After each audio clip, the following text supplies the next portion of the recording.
कांग्रेस की इस कुनीति का सबसे बड़ा प्रमाण वक्फ कानून है।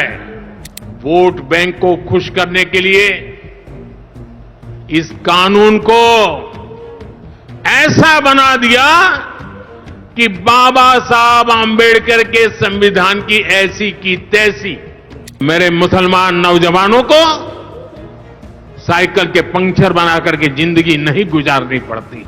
इस संविधान में बाबा साहब आंबेडकर ने साफ साफ शब्दों में चर्चा में कहा था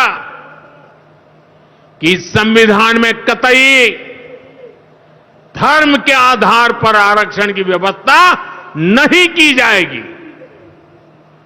और हमारे संविधान ने धर्म के आधार पर आरक्षण के लिए प्रतिबंध लगाया हुआ है।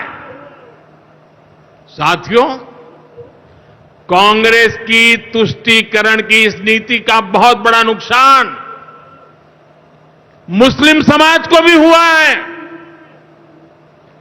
कांग्रेस ने सिर्फ कुछ कट्टरपंथियों को ही खुश किया है, बाकी समाज बेहाल रहा, अशिक्षित रहा, गरीब रहा। कांग्रेस की इस कुनीति का सबसे बड़ा प्रमाण वक्फ कानून है। देश आजाद होने के बाद 2013 तक वक्फ का कानून चलता था, लेकिन चुनाव जीतने के लिए, तुष्टीकरण की राजनीति के लिए, वोट बैंक की राजनीति के लिए 2013 के आखिर में, आखिरी सत्र में कांग्रेस ने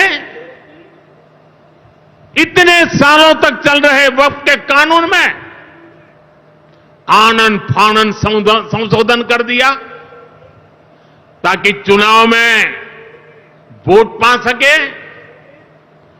वोट बैंक को खुश करने के लिए इस कानून को ऐसा बना दिया कि बाबा साहब आंबेडकर के संविधान की ऐसी की तैसी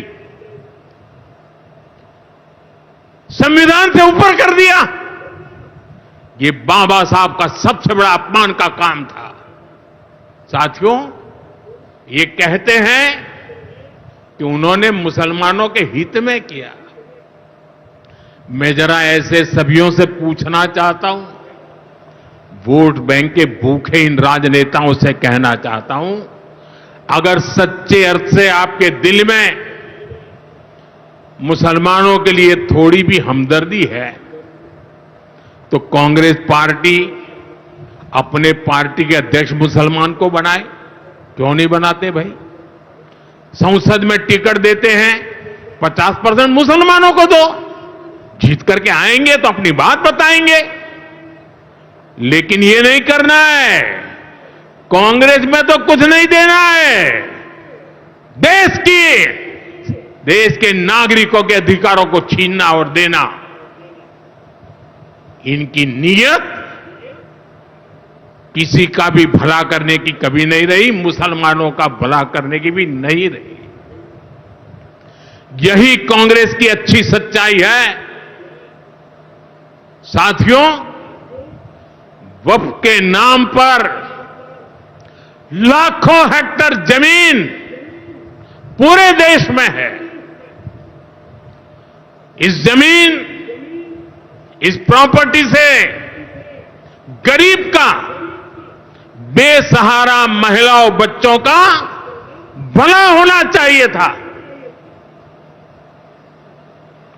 और आज ईमानदारी से उसका उपयोग हुआ होता तो मेरे मुसलमान नौजवानों को साइकिल के पंक्चर बना करके जिंदगी नहीं गुजारनी पड़ती। हमने एक बहुत बड़ा जिम्मेदारीपूर्ण महत्वपूर्ण काम किया है। हमने इस वक्फ कानून में एक और प्रावधान किया है। अब नए कानून के तहत, वक्फ के कानून के तहत किसी भी आदिवासी की जमीन को